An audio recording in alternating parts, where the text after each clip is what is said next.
آپ کا پورا جسم خراب ہو جائے گا، پورا جسم۔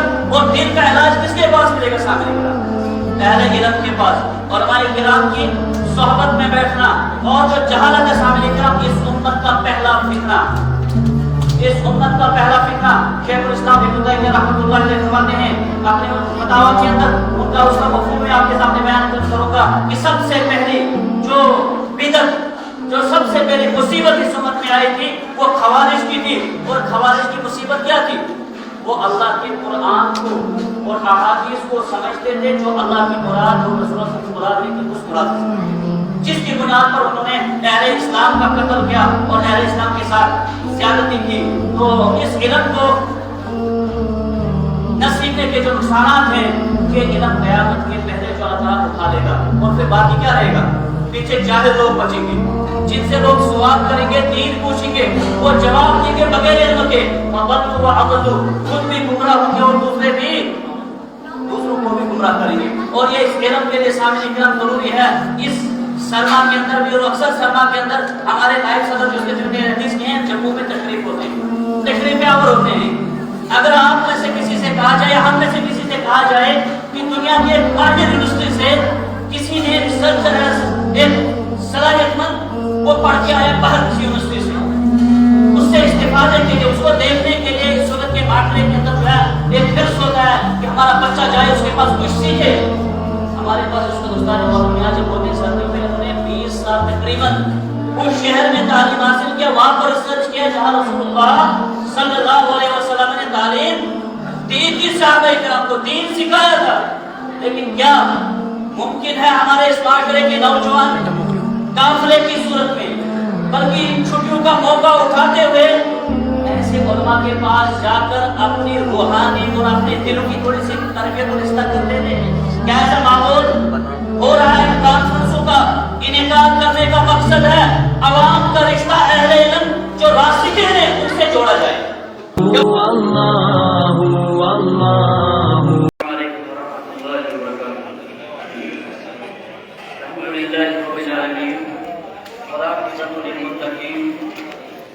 والصلاة والسلام على سيد المرسلين نبينا محمد وعلى آله وصحبه أجمعين، أما بعد، قال الله تبارك وتعالى في محكم التنزيل بعد أعوذ بالله السميع العليم من الشيطان الرجيم، اقرأ باسم ربك الذي خلق،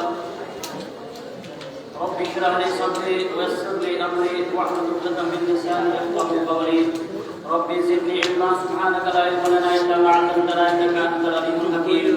اللهم صل على محمد وعلى آل محمد كما صليت على إبراهيم وعلى آل إبراهيم إنك حميد مجيد، وبارك على محمد وعلى آل محمد كما باركت على إبراهيم وعلى آل إبراهيم إنك حميد مجيد۔ تمام قسم کی تعریفات، حمد و ثنا، بڑائی اور کبریائی اس اللہ وحدہ لا شریک کے لیے جو خالق کائنات، مالک ارض و سما ہے۔ اللہ رب العالمین کی حمد و ثنا کے ساتھ ساتھ بے شمار درود و سلام ہو پیارے حبیب محمد کریم صلی اللہ علیہ وسلم کی ذات اقدس پر کہ جن کو رب العالمین نے کائنات کی طرف رہبر و رہنما بنا کر محفوظ کیا۔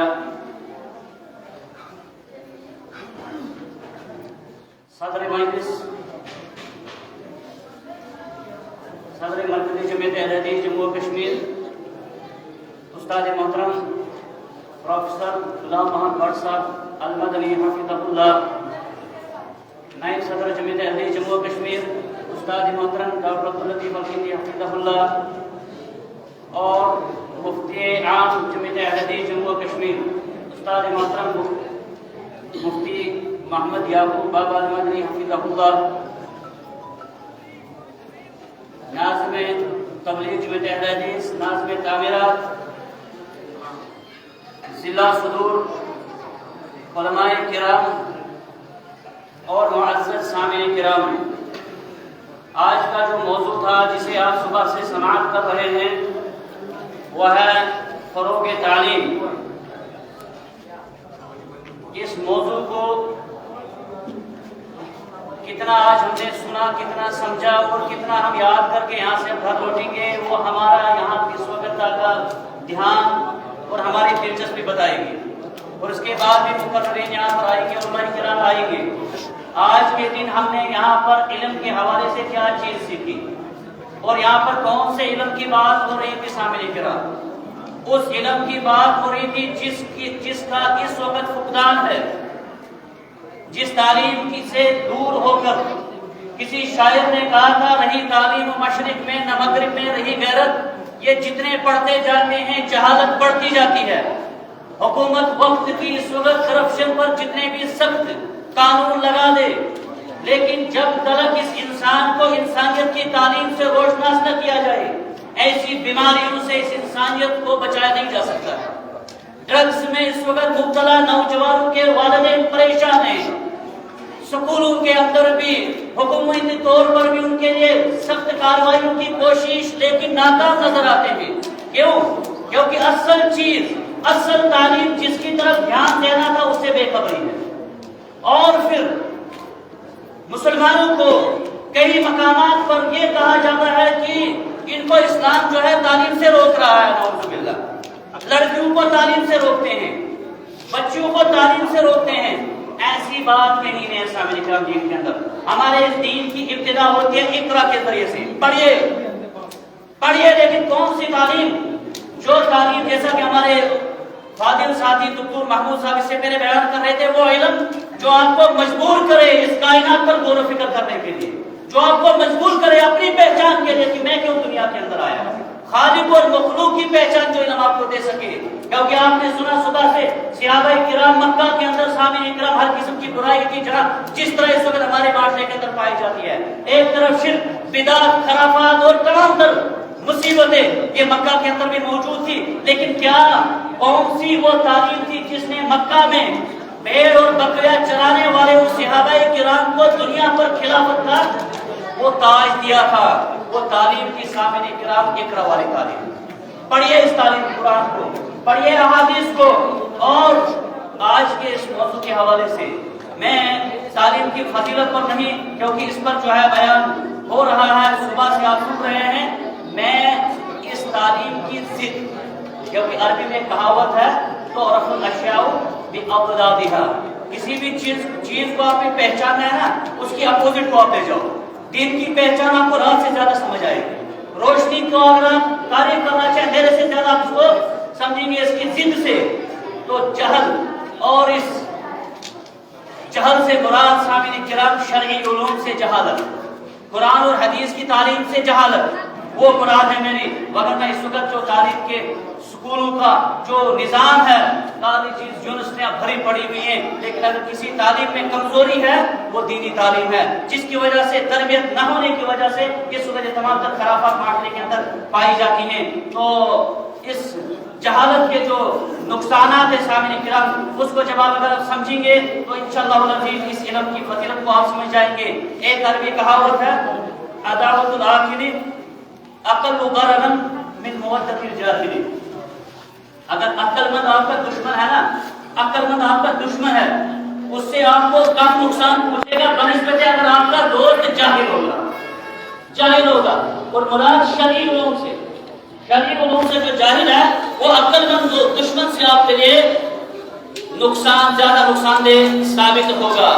اور علم کی اس کمی کے دور میں وسائل بہت ہیں، انٹرنیٹ بہت موجود ہے سامنے کرام، لیکن جو حقیقی علم ہے نا یہ بہت کم ہو چکا ہے۔ اور اللہ کے نبی صلی اللہ علیہ وسلم کی اوپریشن وہی پوری ہو رہی ہے کہ اللہ رب العالمین، میں احادیث آیات کو نہیں پڑھ پاؤں گا، خالی مفہوم کیونکہ وقت کم ہے، اساتذہ کرام موجود ہیں، میں زیادہ وقت نہیں لے سکتا ہوں۔ اللہ کے نبی صلی اللہ علیہ وسلم نے فرمایا کہ اللہ رب العالمین اس علم کو ایک دن اٹھا لے گا زمین سے۔ کون سے علم کو؟ قرآن اور حدیث والے علم کو، فرائض والے علم کو، میراث والے علم کو، سنت والے علم کو اٹھا لے گا۔ اور کیسے اٹھائے گا؟ علماء کرام کی وفات۔ علم کسی کے سینے سے نکالے گا نہیں، بلکہ اہل علم وفات پا جائیں گے۔ اور آپ دیکھیں گے گزشتہ چند سالوں کے اندر اس زمین کے عظیم شخصیات دنیا سے سفر کرتی جا رہی ہیں، عظیم اہل علم دنیا سے جو سامنے کرام وہ جا رہے ہیں، اور جو علماء کرام ہمارے پاس موجود ہیں ہمیں ان کی قدر کرنی چاہیے۔ ایک مثال دوں گا میں، اگر کوئی یہاں پر ہمیں سے کوئی بیمار ہوتا ہے، کبھی کبھار اگر اس کو معدے کا درد ہے، سر میں درد ہے، وہ کوشش کیا کرتا ہے؟ میں کسی اسپیشلسٹ کا اختیار کروں گا جو خاص ماہر ہے اس چیز کے اندر، اور ہوتا بھی یہی ہے۔ اپنے جسمی امراض کے لیے ہم اگر پیسہ نہیں ہے قرض اٹھا کر ہم اپنے اس بیماری کے علاج کے لیے کسی جانکار ڈاکٹر کی تلاش کرتے ہیں. اسی طریقے سے سامعین کرام ایک چیز ہمارے اندر کی جو ہے دل، جو ہماری روح ہے نا، اس کے لیے بھی طبیب ہوتے ہیں، اس کے لیے بھی ڈاکٹر ہوتے ہیں. جب یہی خراب ہوگی، اللہ کے نبی صلی اللہ علیہ وسلم حدیث کے اندر، جب دل خراب ہو گیا نا آپ کا پورا جسم خراب ہو جائے گا، پورا جسم. اور دل کا علاج کس کے پاس ملے گا؟ سامعین کرام اہل علم کے پاس، علماء کرام کی صحبت میں بیٹھنا. اور جو جہالت ہے سامعین کرام، اس امت کا پہلا فتنہ، اس امت کا پہلا فتنہ شیخ الاسلام ابن تیمیہ رحمۃ اللہ علیہ فرماتے ہیں اپنے فتاوی کے اندر، ان کا اس کا مفہوم میں آپ کے سامنے بیان کروں گا کہ سب سے پہلی جو بدعت، جو سب سے پہلی مصیبت اس امت میں آئی تھی وہ خوارج کی تھی. اور خوارج کی مصیبت کیا تھی؟ وہ اللہ کے قرآن کو اور احادیث کو سمجھتے تھے جو اللہ کی مراد اور رسول اللہ کی مراد نہیں تھی، اس مراد سے سمجھتے تھے، جس کی بنیاد پر انہوں نے اہل اسلام کا قتل کیا اور اہل اسلام کے ساتھ زیادتی کی. تو اس علم کو نہ سیکھنے کے جو نقصانات ہیں کہ علم قیامت کے پہلے جو عذاب اٹھا لے گا اور پھر باقی کیا رہے گا؟ پیچھے جاہل لوگ بچیں گے، جن سے لوگ سوال کریں گے، دین پوچھیں گے، وہ جواب دیں گے بغیر علم کے. وَضَلُّوا وَأَضَلُّوا، خود بھی گمراہ ہوں گے اور دوسروں کو بھی گمراہ کریں گے. اور یہ اس علم کے لیے سامنے کرام ضروری ہے. اس سرما کے اندر بھی، اور اکثر سرما کے اندر ہمارے نائب صدر جو حدیث کے ہیں جموں میں تشریف ہوتے ہیں، تشریف آور ہوتے ہیں. اگر آپ میں سے کسی سے کہا جائے، ہم میں سے کسی سے کہا جائے کہ دنیا کے ایک ماہر یونیورسٹی سے کسی نے ریسرچر ہے، ایک صلاحیت مند، وہ پڑھ کے آیا باہر کسی یونیورسٹی سے، اس سے استفادے کے لیے، اس کو دیکھنے کے لیے اس وقت کے معاشرے کے اندر جو ہے ایک حرص ہوتا ہے کہ ہمارا بچہ جائے، اس کے پاس کچھ سیکھے. ہمارے پاس اس وقت استاد علم یہاں جب ہوتے ہیں ساتھیوں میں، انہوں نے 20 سال تقریباً اس شہر میں تعلیم حاصل کیا، وہاں پر ریسرچ کیا جہاں رسول اللہ صلی اللہ علیہ وسلم نے تعلیم دی تھی، صحابہ کرام کو دین سکھایا تھا. لیکن کیا ممکن ہے ہمارے اس معاشرے کے نوجوان قافلے کی صورت میں، بلکہ ان چھٹیوں کا موقع اٹھاتے ہوئے ایسے علماء کے پاس جا کر اپنی روحانی اور اپنے دلوں کی تھوڑی سی تربیت اور اصلاح کر لے دیں؟ کیا ایسا ماحول ہو رہا ہے؟ ان کانفرنسوں کا انعقاد کرنے کا مقصد ہے عوام کا رشتہ اہل علم جو راسخ ہیں ان سے جوڑا جائے. کیونکہ اس وقت انٹرنیٹ موجود ہے، مولویوں سے لوگ جو ہے نا کہتے ہیں ضرورت نہیں آتا ہے، یہ موبائل سامنے کرام سے آپ کو معلومات دیتا ہے، علم نہیں دے گا. اس تصور سے باہر نکلنے کی ضرورت ہے. آپ کو معلوم ہوگا غالباً حافظ حجر رحمہ اللہ نے ایک واقعہ نقل کیا، اس پر میں اپنی بات ختم کروں گا جبکہ مجھے اتنا ٹائم نہیں دیا گیا ہے ہی نہیں ٹائم، وقت ہونے جا رہا ہے. ابھی ہمارے ساتھ پیچھے موجود ہیں. ایک بہترین واقعہ کہتے ہیں ایک عالم ہوتا تھا، لوگوں کو درس و تدریس کرنے والا، احادیث پڑھانے والا. ایک دن اس کی اب اس کا بھی مرنے، ہر ایک کو مرنے کا وقت آ گیا تھا، دنیا سے چلا گیا. جب اس کی وفات ہوگی، اس کے بیٹے نے دیکھا کہ مولوی کی بڑی قدر ہوتی ہے. وہ نہیں تھا مولوی، لیکن بعد کی اس مسند، اس کرسی پر بیٹھنے کے لیے اس نے بس مولوی بننے کے لیے کون سا زیادہ محنت کرتی ہے. سامنے کرام جو اس وقت معاشرے میں موجود ہے، ورنہ ایک عالم بننے کے لیے بہت محنت کی ضرورت ہے. لیکن ہمارے عرف میں جس کی داڑھی لمبی مولانا ہے، سر پہ ٹوپی مولانا ہے، یہاں سے اوپر شلوار مولانا نہیں. یہ مسلمانوں کی داڑھی چہرے پر ہونا ایک مسلمان کی علامت ہے، مولوی کی علامت نہیں ہے. ہمارے استاد محترم نے ایک اجتماع میں سوال سے لمبی گفتگو کی تھی اس حوالے سے. داڑھی ہونا مولوی نہیں، مسلمان ہونے کی علامت ہے. لیکن ہمارے معاشرے میں جس کو داڑھی وہ مولوی. اور پھر اس نے بھی اس کا فائدہ اٹھایا، اس بچے نے، اس نے کہا میں باپ کی اس کرسی کا فائدہ اٹھاؤں. لوگ ایسے بھی ہمارے پاس آتے ہیں، میں بھی مولوی بن جاؤں گا. لگ گیا گھر میں حدیثیں پڑھنے، اور حدیثیں عربی میں وہ سمجھ جاتا تھا، عربی میں سمجھ جاتا تھا. اردو میں حدیث ہم سمجھ لیں گے، ترجمہ قرآن لے کر آئے. عالم گھر میں ضرورت نہیں عالم کے پاس جانے کی، اس تصور سے باہر نکل کر علماء کرام سے رشتہ جوڑ کر فتنوں سے بچا جا سکتا ہے. اس نے خطبے دینے شروع کیے، کبھی گھر سے پڑھ کے آیا، 15-20 منٹ کا خطبہ دے دیا. ایک دن حدیث پڑھی صحیح بخاری کی، صحیح بخاری کی حدیث ہے، اللہ کے نبی صلی اللہ علیہ وسلم نے فرمایا کہ جو حبۃ السودا کلونجی کو کہتے سامنے کرام، اللہ کے نبی نے فرمایا اس میں ہر بیماری کا علاج ہے سوائے موت کے. حبۃ السودا، ہائے با یا ہا با ہے. تو عربی میں کبھی کبھار ان میں تفسیر میں جانا کبھی کوتاہی ہو جاتی، ایک نقطے کی جگہ کبھی دو پڑھ گئے لکھنے میں، یا پھر پرنٹ میں ایسی چیز آ گئی حبہ کی جگہ اس نے حیا پڑھ دیا، حبہ کی جگہ اس نے حیا پڑھ دیا، حیۃ السودا. حبۃ السودا ہوتا ہے کلونجی، حیۃ السودا ہوتا ہے کالا سانپ۔ حبۃ السودا ہوتا ہے کلونجی، حیۃ السودا کالا سانپ۔ اس نے حدیث بولی تھی لوگوں کی کلونجی میں ہر بیماری کا علاج ہے سوائے موت کے، لیکن اس نے وہ پڑھا غلط، استاد پر تھا۔ استاد کے بغیر پڑھنا، استاد کے بغیر اس علم کو حاصل کرنا، عالم بننا، دیکھا کتنے بڑے فتنے کا باعث بنے گا۔ اور پھر اللہ کے رسول کو حدیث سمجھ آئے گی کہ بغیر علم کے لوگ سوال کریں گے بڑے بڑے پگڑی والوں کو، وہ بھی گمراہ ہو گیا، وہ بھی گمراہ ہوگی۔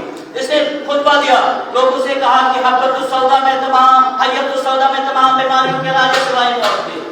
کہتے ہیں کہ جو مقتدی تھے اب مانتے مولانا صاحب کا نمبر سے غلط بولیں گے، سانپ ڈھونڈنے شروع کر دے، کالے سانپ، کالے سانپ جنگلوں میں جہاں جہاں کو میرے لائے، کاٹے، بنائے، کھائے اور شاونا تھا۔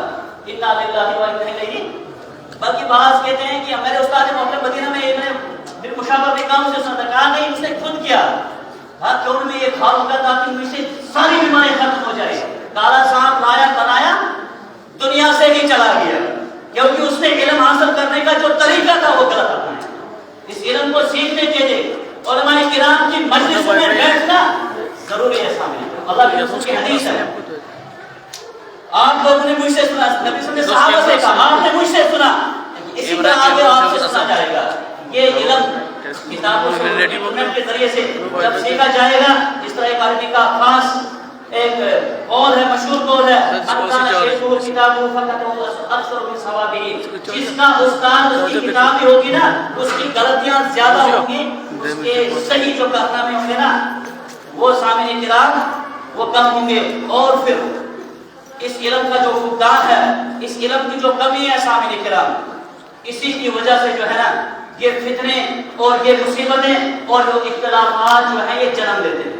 اختلافات جو جنم لیتے ہیں نا، اس کا ایک بڑا سبب ہے شرعی علم سے، شرعی علوم سے دوری کی سامنے کی طرف۔ اور یہ معمولی نہ سمجھیے کہ جمعیت اہل حدیث جموں و کشمیر نے اس عظیم کانفرنس کا انعقاد کیا، اس کو آپ لائٹلی نہ لیجیے کہ ہماری علماء سے ملاقات ہو گئی، الحمدللہ یہ بھی ایک بڑا مقام ہے کہ آپ کی ملاقات ہو جائے علماء کرام سے، لیکن یہاں سے آپ نے کیا میسج دیا یاد رکھنا، ان لوگوں تک اس پیغام کو ہمیں بھی پہنچانا، آپ نے بھی سمجھنا ہے۔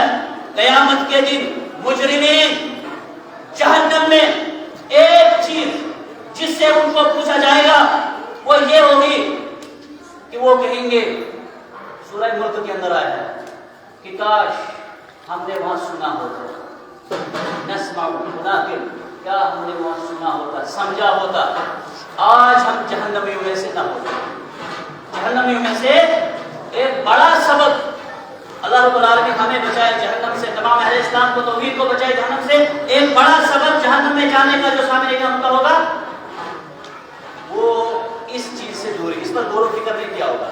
کیا پھر علماء کرام آتے ہیں، واعظ کرتے ہیں، جمعہ کے دن ہم جاتے نہیں، اس علم کی محرومی سے، اس علم سے دوری کی بنیاد پر جو ہے، اور پھر عبادات کا بھی اللہ کے پاس کوئی مقام نہیں رہتا سامنے۔ یہ بات آپ یہاں سے آج اپنے پگڑے میں باندھ کے لیجیے کہ اگر آپ عبادت کرتے ہیں نا، تہجد بھی پڑھتے ہیں، حج پہ بھی صبر کرتے ہیں، اگر وہ علم کی بنیاد پر نہیں ہے سامعین کرام، اللہ کے نبی صلی اللہ علیہ وسلم کا فرمان ہے کہ وہ حج، وہ نماز، وہ عبادت اللہ کے ہاں بارگاہ میں قابل قبول نہیں ہے۔ اللہ کے نبی صلی اللہ علیہ وسلم مسجد میں بیٹھے تھے، ایک صحابی آتے نماز پڑھتے ہیں، نماز پڑھتے ہیں، جو حدیث روایت کرتا ہے وہ آئے، اس نے تحیۃ المسجد 2 رکعت پڑھی، تحیۃ المسجد 2 رکعت پڑھی، آئے اللہ کے رسول سے سلام کی، رسول نے سلام کا جواب دیا، جواب دینے کا فرمایا، اے میرے ساتھی ارجع فصلی فإنک لم تصلی، اے میرے ساتھی واپس جاؤ، آپ نماز پڑھو کیونکہ آپ نے نماز نہیں پڑھی۔ جو تحیۃ المسجد ہے، لیکن جو حدیث نقل کرتا ہے وہ کہتے ہیں کہ ہمارے سامنے سے 2 رکعت پڑھی، واپس گیا۔ صحابہ کا ادب تھا، ادب تھا، یہ ادب جو ہے ہمارے پاس بھی ہونا چاہیے۔ علماء کرام تشریف میں ہم آپس میں باتوں میں مشغول نہیں ہونے چاہیے۔ ایک دن نکالا ہے، تھوڑے سے وقت کے لیے آئے، اس کو فائدے میں یہاں سے کوئی چیز لے کر جائے، نماز کے لیے واپس گیا، پھر نماز پڑھ کے آیا، اللہ کے نبی نے فرمایا اے میرے ساتھی، پھر وہی جواب، واپس جاؤ، آپ نے نماز نہیں پڑھی۔ تیسری بار واپس کیا، پھر کہا اس صحابی نے، کہا اللہ کے رسول صلی اللہ علیہ وسلم میں اسی طریقے کی نماز پڑھنا چاہتا ہوں، اس سے اچھی نماز مجھے نہیں آتی ہے۔ اللہ کے نبی نے بار بار فرمایا لم تصلی، پہلے مضارع پر جب لم داخل ہوگا، عربی جو جانتے ہیں ان کو معلوم ہے، معنی یہ ہوتا ہے کہ آپ نے گویا یہ کام کیا ہی نہیں، ایک ہوتا کہ کیا کچھ کیا ہی نہیں. اگر آپ نے حج کیا لیکن طریقہ معلوم نہیں, نماز پڑھی طریقہ معلوم نہیں, اللہ کے نبی سے فرماتے اس کو کہ آپ نے وہ نماز پڑھی ہی نہیں. اگر علم کے بغیر ہم عبادت کو انجام دے سامنے کرام, اللہ کے رسول صلی اللہ علیہ وسلم کی اس فرمان کے مطابق گویا کہ وہ عبادت ہمارے قابل. پھر اس سے بڑا مسئلہ عقیدہ, من ربک کا, تیرا رب کون ہے, تیرا دین کیا ہے. اگر اس کو بھی ہم نے بات زیادہ سے سنتے آگے علماء کے موجودگی, یہاں پر اتنے بڑے بڑے اہل علم موجود جنہوں نے مدینہ الرسول اور مملکت العربیہ کے اندر بڑی بڑی یونیورسٹیوں کے اندر اپنی زندگیاں لگا کر اپنے بڑے بڑے اساتذہ سے علم حاصل کیا, اگر ان کی موجودگی میں بھی ہم اپنے آپ کے, اپنے عقیدے کی, اپنی عبادات کی اصلاح نہ کر سکیں تو میں سمجھتا ہوں بڑی محرومی ہوگی, بڑی بدنصیبی ہوگی اس انسان کی. اللہ رب العالمین سے ہم دعا کرتے ہیں کہ پروردگار جس غرض, جس غایت, جس مقصد کے لیے اس کانفرنس کا انعقاد کیا گیا تھا, الہ العالمین انعقاد کرنے والوں کی اس غرض کو پورا فرما. الہ العالمین اس کو ہمارے لیے دنیا و آخرت میں نجات کا باعث بنا دے. پروردگار جو ہم یہاں پر آئے ہیں ہمارا آنا اپنی بارگاہ میں قبول فرمانا. اقول قولی ھذا استغفر اللہ لی و لکم ولسائر المسلمین.